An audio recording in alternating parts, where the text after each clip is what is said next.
압승을 거둔 더불어민주당 연일 오만을 경계하자고 다짐합니다.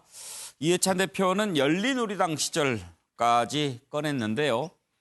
열린우리당 아픔을 반성하자라고 합니다. 열린우리당의 아픔은 뭡니까?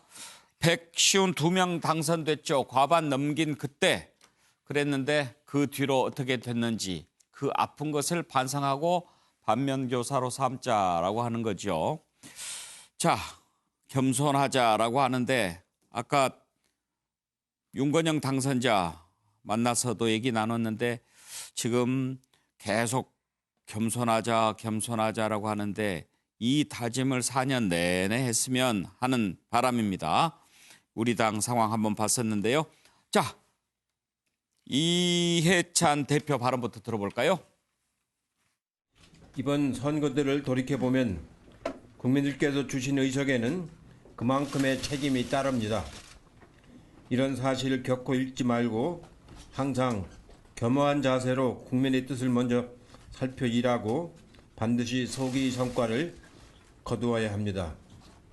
열린우리당의 그 아픔을 우리는 깊이 반성을 해야 합니다. 그런 걸 잘 반성을 해서 우리한테 맡겨진 소임이 소중한 만큼 우리도 여러 가지를 깊이 생각하면서 앞으로 원내국회뿐만 아니고 정당을 잘 운영을 해야 된다고 생각을 합니다.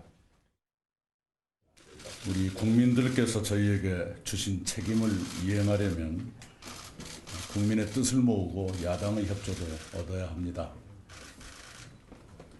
그런 일의 시작은 겸손에 있다고 생각합니다. 모든 강물이 바다에 모이는 것은 바다가 낮게 있기 때문입니다. 조금이라도 오만이나 미숙, 성급함이나 혼란상을 드러내면 안 됩니다. 항상 겸손하고 안정감, 신뢰감, 균형감을 드려야 한다고 생각합니다. 다른 모든 문제는 이상의 과제보다 우선할 수가 없습니다. 그 점에 대해서 우리 동지들께서 마음의 동의를 가져주셨으면 합니다. 예, 현근택 대변인 일단 출발은 참 믿음직해 보입니다. 저런 자세 끝까지 견지해야 될 텐데요. 네.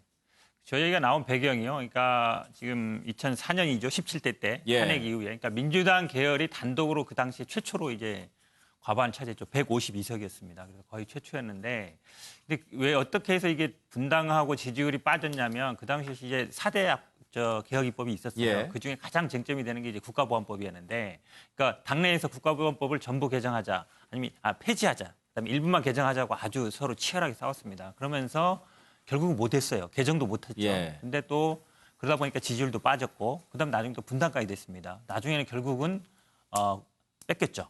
권력도 대통령도 뺏긴 어쨌든 넘어간 꼴이 됐는데 이제 그런 경험이 있어서 마침 어제 윤석열 거치 얘기도 하고 이런 얘기 나오면 안 된다. 그다음에 또 국가보안법 얘기도 하셨어요. 그분이. 왜냐하면 정치를 안 하신 분이니까. 근데 갑자기 이 얘기가 튀어나오는 거를 그때 바로 연상이 되는 거죠. 국가법 얘기가 나오니까. 그래서 그런 걸 좀 도대로 봤을 때 발언이라든지 아니면 행동에 조심해라 이런 취지가 있는 거고요. 아마 제가 보기에는 오늘 말씀 중에 여기도 있습니다만 이 당선되거나 정치하시는 분들은 어항 속에 물고기와 같다. 누구든지 다 보고 있으니까 언행에 조심해라. 이런 취지는 아마 제가 보기에 앞으로 쭉 유지될 것 같습니다. 최경철이요. 지금 현근택 대변인은 방금 말했지만 오늘 이해찬 대표가 어항 속 붕어처럼 그렇게 살아야 된다고 얘기했거든요. 자치단체장들 중에 자신의 집무실에다가 벽을 모두 허물고 유리벽으로 만드는 사람들이 있습니다. 유리벽으로 만들어서 나를 전부 다 봐라. 아침부터 밤까지 뭐 하는지 전부 봐라. 지나가는 사람도 그렇습니다. 그런 내가 누구를 만나는지, 내가 결제를 뭘 하는지 봐라. 그만큼 투명하게 살아야 내가 성공한다. 이런 의지의 표현들이죠. 그런 단체장들이 있습니까? 있습니다. 예. 그만큼 정치인은 조심하고 살아야 된다는 거죠. 영원한 1등이었기 때문입니다. 로마도 망했고 징기스칸의 원나라도 망했습니다.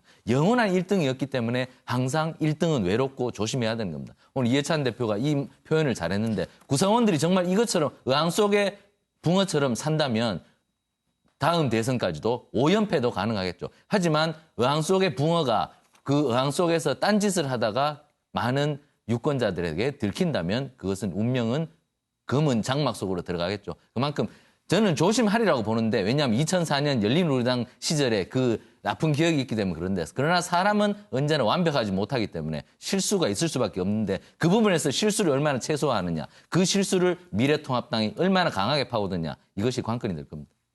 예, 윤기찬 부위원장은 어떻게 들으셨나요? 일단 뭐 깊은 뜻을 실어서 하신 말씀이라고 일단 이해를 하겠습니다. 예를 들어서 겸손해야 된다, 뭐 표정 관리해야 된다 이런 부분은 이제 자세로서는 일단 기본적인 그 덕목이지만 국회 운영과 관련돼서는 그보다 더 실제적으로 국회 운영의 기본적인 기준을 한번 운영 기준을 말씀을 주셔야 될 것 같아요. 예를 들면 공직자 수사처 처장 그 후보 추천위가 있거든요. 예. 구성과 관련돼서 지금 상당히 물밑에서 여러 가지 말들이 나오고 있는데 과연 야당에 2명의 추천권을 줄 것인지 여부부터 해서 그다음 패스트트랙에 대한 기본적인 입장. 그러니까 상임위에서 180석이 됐기 때문에 야당과 협의를 형식적으로 하고 실제로는 야당이 반대하게 되면 패스트트랙으로 모든 그 상임위를 통과시킬 수 있는 어떤 수적 권한을 갖고 계세요. 그래서 이거에 대한 운영을 할지 말지 이런 기본적인 입장을 얼개라도 좀 말씀을 주시는 것이 좀 더 낫지 않나라고 생각을 합니다. 예. 지금 이렇게 겸손 또 경계 다짐하는데요. 이런 말이 무색할 정도 일이 하나 있습니다. 이번에 함께 더불어시민당 참여했던 우희정 공동대표요. 촛불 시민은 당신의 거취를 묻고 있다. 이렇게 윤석열 총장을 겨냥해서 글을 올렸습니다. 미래통합당 발끈하지요. 총선 이겼다고 무죄가 되냐. 어떻게 봐야 될까요? 녹취가 있습니까? 존경하는 국민 여러분, 더불어시민당에 보내주신 성원 감사와 송구한 마음으로 겸허히 받아들이겠습니다. 더불어시민당과 국회의원 비례대표 당선자들은 국민께서 주신 뜻을 더 낮은 자세로 받들겠습니다. 검찰개혁과 사법개혁으로 국민 누구에게나 공정하고 평등한 법의 가치를 정립하겠습니다. 나라다운 나라, 촛불혁명은 아직 진행 중입니다. 차정 교수 어떻게 생각하세요? 저런 발언. 저는 뭐 그런 발언들이 그러니까 그렇게 적절해 보이지는 않습니다. 그러니까 지금 뭐 검찰 개혁에 대한 뭐 의지는 충분히 읽을 수 있습니다만 이제는 뭐 180세라는 의석을 갖고 있기 때문에 상당히 그러니까 이거 법과 제도적으로 이거 완벽하게 다 뒷받침할 수 있는 상황은 되겠거든요. 그렇다고 해서 윤석열 총장이 개인에 맞춰서 뭐라고 이렇게 정치적인 뭔가를 날리는 것은 저는 상당히 좀 부적절한 것이 아닐까 하는 생각입니다. 많은 사람들이, 적지 않은 사람들이 검찰의 그 개혁도 중요하지만 또 검찰의 독립이라는 측면도 상당히 중요한 가치로 생각하고 있거든요. 그렇다고 한다면 앞으로 이 지금 윤석열 총장의 거취 문제는 결국은 국민들이 판단할 문제가 아닐까. 그렇다고 한다면 이 지금 그 윤석열 총장이 자신에게 주어진 이 나름대로의 소임을 제대로 하느냐 못하느냐에 따라서 모든 것이 거취가 결정될 것이라고 본다고 한다면 제가 판례를 썼지만 레디비 그냥 냅두요. 그러니까 이 지금 뭐 그대로 두십시오.